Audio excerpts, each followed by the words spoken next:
करनी है तो भागवत की तरफ मुड़ना पड़ेगा। वैसे ही यदि अक्षरातीत श्री प्राणनाथ जी की पहचान करनी है तो वाणी को आत्मसात करना ही पड़ेगा।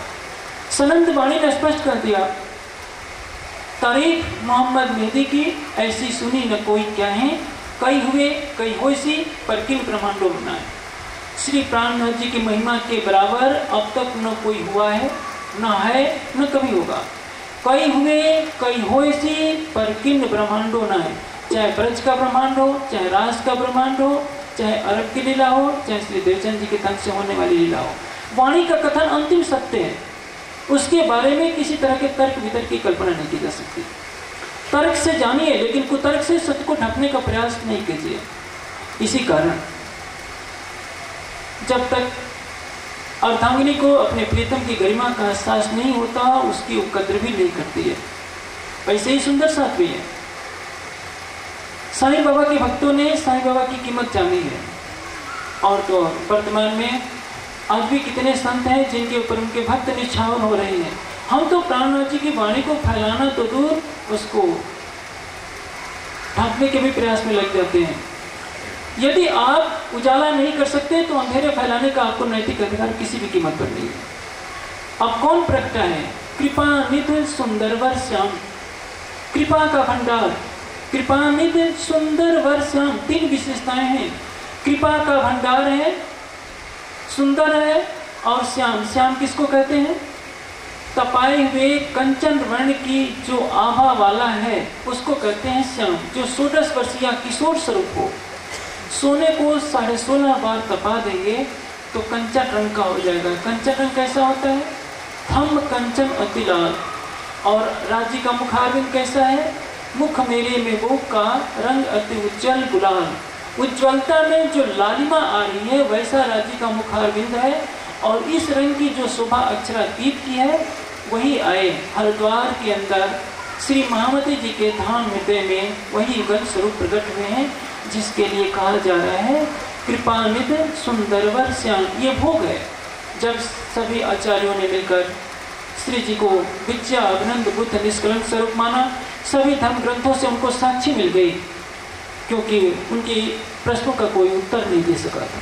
और परिणाम ये हुआ कि सभी ने अपनी हार मान ली। जब तक शास्त्रार्थ की प्रक्रिया थी तब तक तो सत्य सत्य का निर्णय होता रहता था। आजकल तो अंधेरे युग है। यदि किसी ने कह दिया कि ये पेड़ परमात्मा है, आप उसको मना नहीं कर सकते। आप मना करेंगे तो कहेगा कि आपने हमारी स्वाधीनता पर प्रहार किया है, हम मानव अधिकार आयोग की शरण लेंगे। न जाने कितने पंथ, हजारों पंथ बन गए, हजारों इष्ट बन गए, उपासना पद्धतियां बन गई और सारा संसार अंधेरे में भटक रहा है। कह रहे हैं अक्षरातीत कृपानिधि सुंदरवर श्याम, भले भले सुंदरवर श्याम। कौन आया है? सुंदरवर श्याम, वही पूर्ण ब्रह्म सच्चिदानंद जो आत्माओं का प्रीतम है, अति सुंदर किशोर स्वरूप, जिस महामती जी के धाम के अंदर धाम हृदय में विराजमान है, वो स्वरूप हरिद्वार में आया हुआ है। और भोग लगाते समय सब किसका भोग लगाएंगे? सब राज्य का ही भोग लगाते हैं। अब सुंदर साथ अक्षय ब्रह्म को भोग नहीं लगाएगा, जोश जबराइल को भोग नहीं लगाएगा। किसी भी भोग में भोग लगे हो श्री पांचों स्वरूप जी को नहीं लिखा है। युगल स्वरूप से आपकी निस्बत है, युगल स्वरूप को भोग लगाइए। 5 स्वरूप में कौन कौन आते हैं? 5 शक्तियां। 5 शक्तियां कौन है?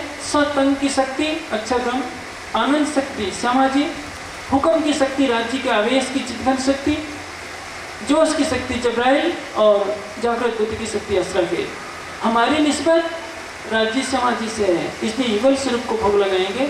यदि हम 5 स्वरूप के दूसरे में हम माने, एक ब्रज का, एक रास का, एक अरब का, एक श्री देवचंद जी का, एक श्री प्राणनाथ जी का, तो ब्रज वाला रूप तो सबली के कारण में है, रास वाला महाकारण में है, अरब वाला रूप उससे ऊपर है। इनसे आप क्या भोग लगाएंगे? क्या परम धाम के मूल मिलावे में ये चीजें हैं? इसलिए हमारी निष्ठा उस युगल स्वरूप के साथ होनी चाहिए जो पल पल हमारे साथ है।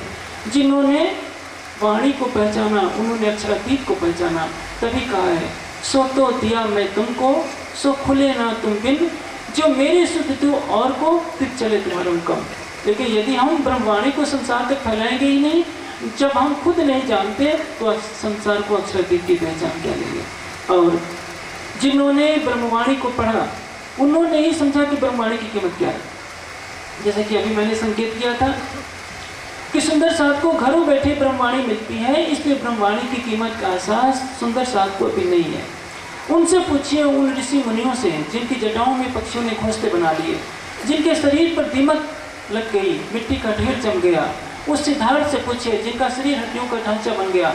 जब 7वें दिन की लीला होगी तो ये सारे मनीषी हंसेंगे कि ब्रह्मशिष्टियों, तुम तो माया में आकर अपने अक्षरातीत को ही बुला बैठे, हम तो बाट देख रहे थे। आवसी आवसी रे सब कोई कहते, आगमी करते पुकार, सो सत बानी सबों की करिए, अब आई करो विदार। अब वो कौन प्रगटा है जिसकी हर कोई बाट देख रहा था? जितने बड़े बड़े अवतार तीर्थंकर हो गए, एलिया, जिकरिया, सुलेमान, दाऊद, जितने पैगंबर थे और जितने नवनाथ जाए बसे बन, किसके लिए? सो भी आदम के कारण। नवनाथ योगी जंगलों में जाकर के हठयोग से अपने शरीर को रखने लगे कि जब पूर्ण ब्रह्म सच्चिदानंद विद्या अभिनंद बुद्ध निष्कलंक स्वरूप में आए तो उनके चरणों की सानिध्य प्राप्त कर हम उस शाश्वत ज्ञान को प्राप्त कर लें जिसको पाने के लिए हमारा जीव सृष्टि के प्रारंभ से ही प्रयास कर रहा है। जब से सृष्टि पैदा हुई है, युगों युगों से सबने जानना चाहे हैं कि हम उस सच्चिदानंद परमात्मा को जान लें, लेकिन जब तक, जैसे कि मैंने पहले ही कहा, ये नुक्ते इलन की रोशनी नहीं, कोट ब्रह्मांडों की केवल 14 लोग की बात नहीं है, करोड़ों ब्रह्मांड में भी नहीं है। सो दिया मुझे सुपने दिल में, जो नहीं नूर अक्षर जागृत परम धाम में बैठे बैठे अक्षर ब्रह्म जो जागृत हैं, अक्षरातीत के सतअंग है, लेकिन वहदत की लीला की खबर उनको नहीं है। वहदत की मार्फत को मेरे सपने के दिल में दिया है, और जो ये स्वरूप उतरा जिसको कहेंगे विद्या अभिनंद बुद्ध निष्कलंक स्वरूप। विद्या अभिनंद स्वरूप की महिमा है, लेकिन उससे भी बड़ी शोभा है रूह अल्लाह तो जामे पैर से दूसरे ऊपर मुद्दार, सोई इमाम मेहदी जाके बुजुर्गी बेशुमार।